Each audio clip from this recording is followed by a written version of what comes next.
अस्सलाम वालेकुम रहमतुल्लाहि व बरकातुहू। कैसे हैं माय डियर स्टूडेंट्स। मैं उम्मीद करती हूँ कि आप सभी खैरियत से होंगे और अपनी ऑनलाइन क्लासेस लेने के लिए आप मेंटली एंड फिजिकली भी प्रिपेयर होंगे और साथ ही आप अपने फॉर्मेटिव असेसमेंट थर्ड एग्जाम्स की प्रिपरेशन भी कर रहे होंगे।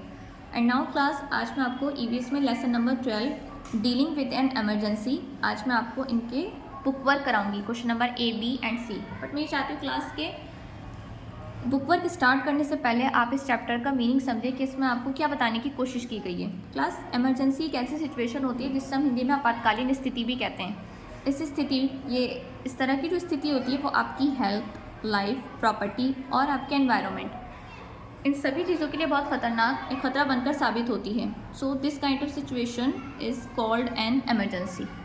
बट क्लास, इस तरह की सिचुएशन में हमें बिल्कुल भी घबराना नहीं है, हमें किस तरह से डील करना है इस चैप्टर में आपको यही समझाया गया है। आपको पैनिक नहीं होना है, घबराना नहीं है, अच्छे से हौसले के साथ आपको इमरजेंसी की स्थिति, इस तरह की सिचुएशन को डील करना है। जैसे कि कुछ नेचुरल डिज़ास्टर होती हैं class, for example earthquake, floods, tsunami, volcano, cyclones etcetera, ये सभी आपकी नेचुरल डिज़ास्टर्स में आती हैं। तो क्लास, आपको इन सब के साथ से डील करना है, लेकिन घबराना नहीं है। इस चैप्टर में आपको यही बताने की कोशिश की गई है। आइए अब हम अपना बुक वर्क स्टार्ट करते हैं। So now let's start. So the question number A is tick the correct option. MCQs। MCQs class, MCQs की फुल फॉर्म होती है मल्टीपल चॉइस क्वेश्चंस, यानी कि इसमें आपको एक क्वेश्चन के 4 ऑप्शन दे रखे होते हैं और इसमें से आपका एक करेक्ट आंसर होता है। आइए क्लास हम करते हैं। So the first question is the intensity of the earthquake can be measured on the. Intensity यानी कि तीव्रता, गति, स्पीड, अर्थक्वेक जलजला, मेजर्ड यानी कि मापना, मापन। तो क्लास, इंटेंसिटीज़ में ये पूछा है कि आपको ये बताना है कि अर्थक्वेक यानी कि जो जलजला आता है वो कितनी तेज़ स्पीड के साथ आता है, कितनी उसकी तीव्रता होती है, कितनी गति के साथ आता है, हम वो किस स्केल से मेज़र करते हैं, इसमें आप कौन से स्केल का यूज़ करते हैं। So the first option A Richter scale, B metre scale, C option galvanometer या फिर D थर्मोमीटर।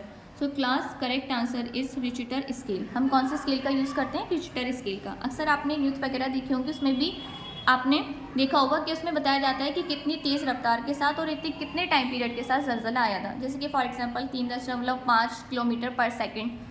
तो इस तरह से हम किस स्केल के द्वारा इसको मेजर करते हैं? Richter scale. So the correct answer Richter scale. Next question is floods generally occur due to. Class, जो फ्लड्स आती हैं उसके पीछे क्या रीज़न है, क्या क्या इसके कॉजेस हैं, क्यों ये इस तरह की घटना घटित होती है, ये आपको बताना है। इसमें 4 ऑप्शन दे रखे हैं। Less rainfall, heavy rainfall, heat of sun या फिर नन ऑफ दिस। कम बारिश की वजह से, ज़्यादा तेज़ लगातार मूसलाधार बारिश की वजह हो सकती है, या फिर हीट ऑफ सन यानी कि सन की गर्मी, सूरज की गर्मी, तपिश की वजह से, या फिर नन ऑफ दिस, इनमें से कोई भी नहीं। तो class, correct answer is heavy rainfall. ज़्यादा जब लगातार मूसलाधार बारिश होती है तो वो किस चीज़ का कारण बन जाती है? आपकी फ्लड्स की, बाढ़ की।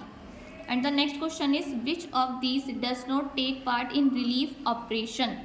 इनमें से एक ऑप्शन है जिसमें आपको ये बताना है कि वो रिलीफ ऑपरेशन में पार्ट नहीं लेते। रिलीफ ऑपरेशन कहते हैं क्लास, जो राहत आपको महफूज करने वाले, तहफ़्फ़ुज़ प्रदान करने वाले, आपको राहत देने वाले कुछ काम कराए जाते हैं, जो अक्सर हमारी गवर्नमेंट के थ्रू भी करवाए जाते हैं, या फिर कुछ नॉन गवर्नमेंटल ऑर्गेनाइजेशन होती हैं जिन्हें NGOs कहते हैं, वो भी करती हैं। तो वो डिफरेंट हो सकते हैं। वो चाइल्ड डेवलपमेंट के लिए भी हो सकता है, वुमेन एम्पावरमेंट के लिए भी हो सकता है, इनके वेलफेयर के लिए काम करती हैं। तो क्लास, जब इमरजेंसी की स्थिति होती है, इसमें जो इस तरह के रिलीफ ऑपरेशंस कराए जाते हैं, तो उसमें पूछा गया है कि कौन सी, इसमें एक ऑप्शन है आपका जो पार्ट नहीं लेते। फर्स्ट है आपका UN एजेंसीज, ये तो बिल्कुल लेती हैं, करती भी हैं। आर्म फोर्सेस, WHO जिसकी फुल फॉर्म है वर्ल्ड हेल्थ ऑर्गेनाइजेशन, या फिर NGOs के बारे में जैसे नॉन गवर्नमेंटल ऑर्गेनाइजेशन, ये तो भी मैंने आपको बताया, तो डेफिनेटली करती है। WHO भी करती है। So the class, correct answer is armed force. It does not take part in relief operations. Correct answer is armed forces. आइए अब हम नेक्स्ट क्वेश्चन करते हैं। Question number B, complete the sentences. आपको इन सेंटेंसेस को कंप्लीट करना है। इसमें एक ब्लैंक स्पेस भी दे रखा है। आइए हम इसको करते हैं कंप्लीट।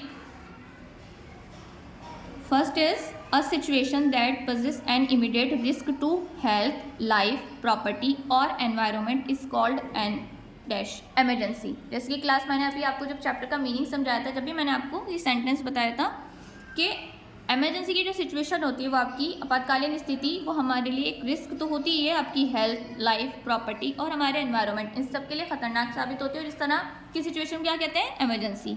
EMERGENCY। स्पेलिंग में बिल्कुल मिस्टेक मत कीजिएगा। Next is an dash is a sudden shaking and travelling of the earth surface. So the blank में आएगा अर्थक्वेक, EARTHQUAKE, अर्थक्वेक यानी कि जलजला। क्लास अक्सर आपने महसूस भी किया होगा ऐसा कि अचानक से क्या होता है, शेक यानी कि कांपने लगते हैं, ट्रेम्बल यानी कि हिलने लगती हैं, अक्सर बहुत सारी चीज़ें मूवमेंट करने लगती हैं, और आप खुद भी अर्थ का जो सरफेस है, अर्थ का सरफेस पर ये सारी चीज़ें होती हैं, इसकी वजह से आप भी मूवमेंट करने लगते हैं, हिलने लगते हैं। ठीक है, so the correct answer is earthquake, अचानक से। तो यानी कि क्या है कि जलजला आने की जो सिचुएशन है उसमें ये सारी चीज़ें होती हैं। Next is heavy rain can cause, heavy rain किस चीज़ का कारण बन जाती है आगे जाकर, फ्लड यानी कि बाढ़ का, FLOOD, so the correct answer flood. Next is dash are strong rotating winds storms, ये एक तरीके की रोटेट यानी कि घूमने वाली, स्टॉर्म्स यानी कि हम तूफान को कहते हैं, और विंड मीन्स हवा, एक आपकी रोटेट करने वाली यानी कि घूमने वाली एक तरीके की विंड होती है, और बहुत तेज़ रफ्तार में घूमती हैं, ये एक तरीके का आपका तूफान होता है और बहुत ज़्यादा स्ट्रांग होती है, तो इन्हें क्या कहते हैं क्लास, साइक्लोन्स यानी चक्रवात। ओके, बहुत तेज़ रफ्तार में घूमती हैं। And next is dash happens as a result of under sea earthquakes, यानी कि अंडर सी पानी के नीचे जो आपके अर्थक्वेक आते हैं उसके रिजल्ट के रूप में सुनामी उभर कर आती है। सुनामी में क्लास टी साइलेंट है, जब भी आप सुनामी की स्पेलिंग लिखेंगे TSUNAMI, यानी कि इसमें टी क्या है आपका, साइलेंट, और इसकी प्रोनाउंसिएशन क्या होगी, सुनामी, जब आप रीड करेंगे, बट टी साइलेंट है, इसकी स्पेलिंग में बिल्कुल मिस्टेक मत करिएगा।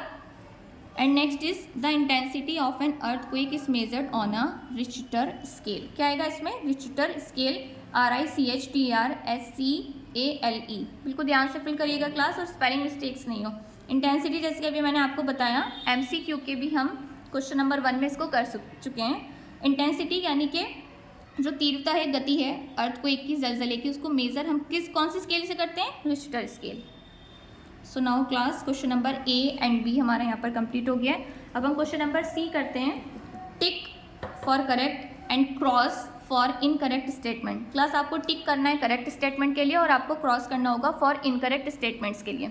आइए हम रीड करते हैं first statement, during an earthquake we must never come out of our house, यानी इसमें बताया गया है कि जब भी अर्थक्वेक आए, जलजला, हमें कभी भी घर से बाहर नहीं आना चाहिए। No class this statement is absolutely wrong, तो हम यहाँ पर क्रॉस करेंगे, कभी भी ऐसा नहीं करना चाहिए। अगर आप घर में ही रहेंगे तो वो तो आपके लिए बहुत खतरनाक साबित हो सकता है और आपको चोट भी लग सकती है, इसलिए हमें एक ऐसी खुली जगह पर आना चाहिए जहाँ पर आपको किसी तरह का कोई खतरा नहीं हो, इसलिए कभी भी घर के अंदर नहीं रहना चाहिए बल्कि बाहर आना चाहिए। सो this statement absolutely wrong. So class यहाँ तक अच्छे से आप फिल करिए। Next statement is after a cyclone we should be careful about snake bites. Yes, absolutely right. This statement is absolutely correct. अक्सर ऐसा देखा जाता है क्लास कि आफ्टर अ साइक्लोन कुछ छोटे छोटे कुछ मुख्तलिफ किस्म के इंसेक्ट्स हैं, कुछ स्नेक्स वो बाइट कर सकते हैं आपको, तो आपको उसके लिए पहले से ही अलर्ट रहना चाहिए। So we should be careful, बिल्कुल absolutely correct. Next is a tsunami is caused by an earthquake और a volcano eruption, volcanic eruption. अक्सर देखा जाता है कि सुनामी जो होती है class is caused by an earthquake, yes, जलजले और वॉल्केनिक यानी कि आपके ज्वालामुखी इरप्शन, ज्वालामुखी के फटने और जलजलों की वजह से क्या आती है आपकी सुनामी, बाय एन अर्थक्वेक और a volcanic eruption. This statement is absolutely correct, तो आप यहाँ पर टिक कर देंगे। Next is just before a tsunami strikes, strike कहते हैं क्लास हड़ताल, the sea often go forward towards the coast, coast यानी कि किनारा, तट।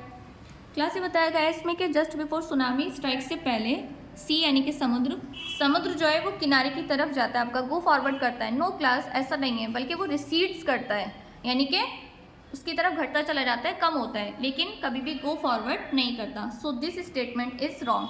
आइए मैं आपको ये और अच्छे से क्लियर कराती हूँ।